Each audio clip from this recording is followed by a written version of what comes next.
Hi எல்லாருக்கும் வணக்கங்க. Welcome to Edumatics plus. வருங்கால தூண்களை உருவாக்க காத்திருக்கிற இளம் பட்டதாரிகளான ஆசிரியர்கள் தான் நீங்கள். ஸோ இப்போதைய காலகட்டத்தில் தற்காலிக ஆசிரியர் பணிக்கு எப்படி விண்ணப்பிப்பது, எந்தெந்த பள்ளிகளில் காலி பணியிடங்கள் இருக்குது அப்படிங்கிறத எப்படி தெரிஞ்சுக்கிறதுன்னு சொல்லிட்டு நிறைய கேள்விகள் ஆசிரியர்களாகிய நீங்கள் கேட்டுகிட்டே இருக்கீங்க. உங்களுக்கான தெளிவான பதிலையும் உங்களுடைய லட்சியமான நிரந்தர ஆசிரியர் பணியை அடைவதற்கான ஒரு உத்வேகத்தையும் தரதுக்காக தான் இந்த வீடியோ. ஃபஸ்ட்டு ஸ்கூல்ஸில் இருக்க தற்காலிக காலி பணியிடங்களை நீங்கள் எப்படி தெரிஞ்சுக்கலான்னா, அதுக்கு சில வழிகள் இருக்குது. ஃபஸ்ட்டு சிஇஓ ஆஃபீஸ், மாவட்ட முதன்மை கல்வி அலுவலக அறிவிப்புகளை நம்ம பார்க்கணும். தற்காலிக ஆசிரியர்கள் பணியிடங்கள் குறித்த அதிகாரப்பூர்வ அறிவிப்புகள் எல்லாமே மாவட்ட முதன்மை கல்வி அலுவலகம் மூலமாக தான் முதல்ல வெளியிடுவாங்க. அடுத்தது பள்ளிக்கல்வித்துறை இணையதளம். நம்ம தமிழக அரசினுடைய பள்ளிக்கல்வித்துறை இணையதளத்தில் போயிட்டு ஸ்கூல் எஜுகேஷன் டிபார்ட்மெண்ட் இருக்கு இல்லைங்களா, ஸோ அதில் வழிகாட்டு நெறிமுறைகள், காலி பணியிட விவரங்கள்லாம் அப்லோட் பண்ணி வச்சுருப்பாங்க. அதை போய் பார்க்கலாம். சப்போஸ் இது 2 இடங்கள்லையுமே நமக்கு தகவல் கிடைக்கல அப்படிங்கிறப்ப செய்தித்தாள்கள்லாம் இருக்குது இல்லைங்களா, நம்மளுடைய உள்ளூர் ஊடகங்கள், உங்கள் மாவட்டத்துக்கு உட்பட்ட முன்னணி நாளிதழ்கள், அப்புறம் உள்ளூர் செய்திகளில் போயிட்டு நீங்கள் பார்த்தீங்கனாலே இந்த பள்ளியில் தற்காலிக ஆசிரியர் தேவை அப்படின்னு சொல்லிட்டு விளம்பரம்லாம் வெளியாகும். அதை தான் நீங்கள் தொடர்ந்து கவனிக்கணும். அப்போ அந்த ஸ்கூலில் வேகன்சி இருக்குன்றதை நீங்கள் தெரிஞ்சுக்கலாம். சரி, ஓகே, இந்த 3 விஷயமே ஒர்க் அவுட் ஆகல. சிஓ ஆஃபீஸ்லையும் வெளியிடலை, ஸ்கூல் எஜுகேஷன் டிபார்ட்மெண்ட் வெப்சைட்லையும் இல்லை, நியூஸ் பேப்பர்லையும் எந்த நியூஸுமே வரல. அப்போ நம்ம நேரடியாக போயிட்டு தான் தெரிஞ்சுக்கணும். உங்களுடைய பகுதிக்கு, அதாவது நீங்கள் இருக்கிற ஊருக்கு பக்கத்தில் இருக்கிற ஸ்கூல்ஸ், உங்கள் ஊரில் இருக்க ஸ்கூல் அப்படின்னு சொல்லி அரசு பள்ளி இல்லை அரசு உதவி பெறக்கூடிய பள்ளிகளில் போயிட்டு அங்கே இருக்க தலைமை ஆசிரியரை நேரடியாக நீங்கள் சந்தித்து காலி பணியிடங்கள் ஏதாவது இருக்கா அப்படின்னு சொல்லி விசாரித்து தான் தெரிஞ்சுக்கணும். அண்ட் இப்போ நான் சொன்ன இந்த 4 மெத்தடில் கடைசியாக இருக்கிற இந்த 4வது மெத்தட் தான் இந்த வருஷத்துக்கு யூஸ் பண்ணுறாங்க. அதாவது டேரெக்டாக போய் நீங்கள் ஸ்கூல்லே கேட்டுக்கோங்க. ஸ்கூலில் வேகன்சி இருக்குன்னு சொன்னாங்கன்னா ஸ்கூலுடைய ஹெட் மாஸ்டரும் எஸ்எம்சி குழுவும் சேர்ந்து தான் தற்காலிக ஆசிரியரை தேர்ந்தெடுப்பாங்க. அவங்களுடைய முடிவு தான் இறுதியானது அப்படின்னு சொல்லிட்டாங்க. ஸோ இதில் நிறைய பேர் அப்படியே வேகன்சி இருந்தாலும் அவங்களுக்கு தெரிஞ்சவங்களுக்கு கொடுத்துட்றாங்க. இது வழக்கமாக நடக்கக்கூடிய ஒரு விஷயம் தான். இதை நம்ம எவ்வளோ தான் முயற்சி பண்ணாலும் நம்மளால் தட்டி கேட்க முடியல. சரி, இன்னும் கொஞ்சம் காலத்துக்கு தானே அப்படின்னு சொல்லி விட்டுட்டு போக வேண்டியதா. தற்காலிக ஆசிரியர் அப்படிங்கிறவங்க நிரந்தரமான ஆசிரியர் கிடையாது. அதை நல்லா தெளிவாக ஞாபகம் வச்சுக்கோங்க. நீங்கள் எப்போவுமே ஒரு நிரந்தர ஆசிரியர் பணிக்கு போகணும் அப்படிங்கிறது தான் உங்களோட எய்மாக இருக்கணும். மேபி ஒரு எக்ஸ்பீரியன்ஸுக்காக நீங்கள் தற்காலிக ஆசிரியர் பணியை செய்யலாம். இதை 10 வருஷத்துக்கு மேலே செஞ்சவங்களுக்கு பணி நிரந்தரம் வழங்கப்படும் அப்படின்னு சொல்லி ஒரு சில இடங்களில் பணி நிரந்தரம் கொடுத்துருக்குறாங்க. அது மறுக்க முடியாத உண்மை தான். ஆனால் எல்லா டைமும் இந்த மாதிரி நடக்குமா அப்படின்னு கேட்டால் கண்டிப்பாக இல்லை. ஆசிரியர் தேர்வு வாரியம் மூலமாக டெட்டு பாஸ் பண்ணவங்களுக்கு நியமன தேர்வு வச்சு தான் இப்போதைக்கு வரைக்கும் நம்மளுக்கு ஆசிரியர்களை எடுத்துகிட்ருக்காங்க. ஸோ இந்த மாதிரி தற்காலிக ஆசிரியராக நீங்கள் வேலை செய்யணும் அப்படின்னு நினச்சிங்கன்னா, இந்த ஸ்கூலில் வேகன்சி இருக்குது அப்படின்னு தெரிஞ்ச உடனே நீங்கள் என்ன பண்ணணும்னா, அந்த தகுதி படிவத்தை பூர்த்தி செய்யணும். உங்களுக்கான விண்ணப்ப படிவம் கொடுப்பாங்க.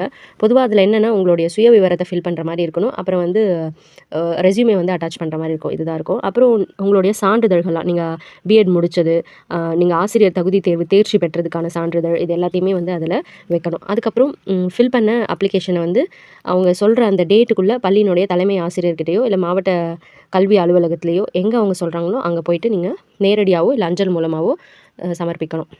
சரி, ஓகே, இதெல்லாமே தற்காலிக ஆசிரியர் பணி. இந்த தற்காலிக ஆசிரியர் பணி இன்னுமுமே நிறைய எடுத்துகிட்டே தான் இருக்காங்க. ஸோ நிரந்தர ஆசிரியர் பணியை போடுறது அவ்வளோ ஈஸியான டாஸ்க் எல்லாம் கிடையாது.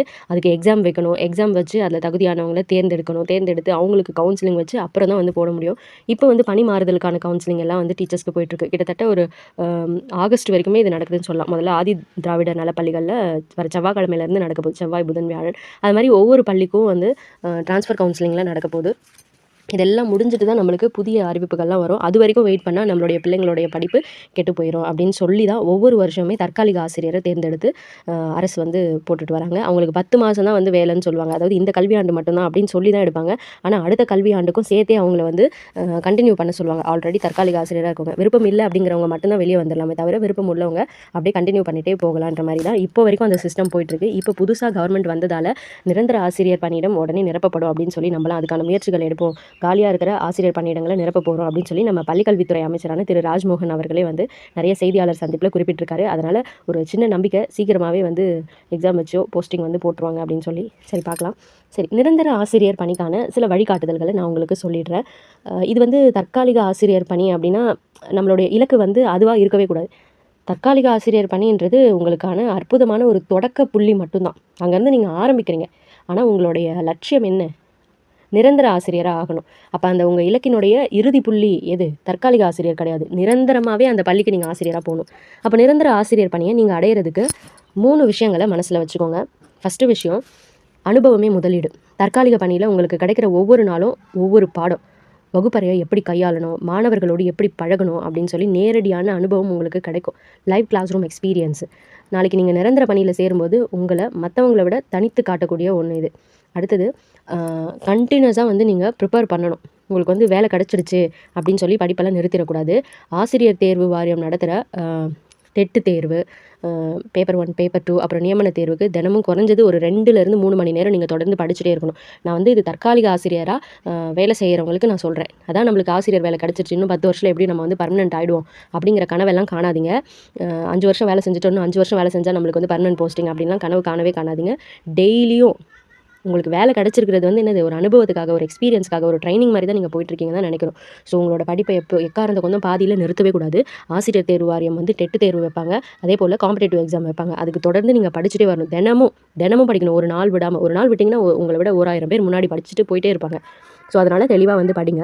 அப்புறம் வந்து உங்களுடைய சப்ஜெக்ட் சமச்சீர் கல்வி புத்தகங்கள் 6வதுலேருந்து 12வது வகுப்பு வரை அப்படியே ஃபிங்கர் டிப்பில் வச்சுன்னு இருக்கணும். பாடத்தோடைய கருத்தை ஆழமாக புரிஞ்சு படிங்க. ஸோ டீச்சிங் ஃபீல்டில் நீங்கள் இருந்தீங்க அப்படின்னா உங்களுக்கு ஒரு நல்ல எக்ஸ்பீரியன்ஸ் கிடைக்கும். அதே போல் புத்தகங்களும் நீங்கள் சொல்லிக் கொடுக்குறதால உங்களுக்கு ஈஸியாகவே அது உங்கள் மைண்டில் போயிட்டு நிற்கும். அதனால் இது எல்லாமே உங்களுக்கு ப்ளஸ்ஸு. ஒரு தற்காலிக பணி உங்களுக்கு கிடைச்சா அதை வெறும் வேலை வாய்ப்பாக பார்க்காம உங்களுடைய திறமையை மெருகேற்றிக் கொள்கிற பயிற்சி களமாக நினச்சிக்கோங்க. முயற்சி திருவினை ஆக்கும் சொல்லுவாங்க. இன்றைக்கி நீங்கள் தற்காலிகமாக எடுத்து வைக்கிற இந்த சின்ன அடி தான் நாளைக்கு உங்களை ஒரு நிரந்தர இடத்துக்கு கொண்டு போய் சேர்க்கும். சாதிச்சு காட்டுற அரசு ஆசிரியராக உங்களை வந்து மாற்றும். வாய்ப்புகள் உங்களுக்காக காத்துட்ருக்கு. தகுதியை வளர்த்துக்கோங்க. நம்பிக்கையோடு களமிறங்குங்க. உங்களுடைய அனைவருக்கும் என்னுடைய நெஞ்சம் நிறைந்த வாழ்த்துக்களை நான் தெரிவிச்சுக்கிறேன். ஸோ ஒரு நாள் கூட படிக்கிறத ஸ்டாப் பண்ணாதீங்க. தற்காலிக ஆசிரியராக போனாலும் நீங்கள் படிக்கிறத என்றைக்குமே விடக்கூடாது. நன்றி.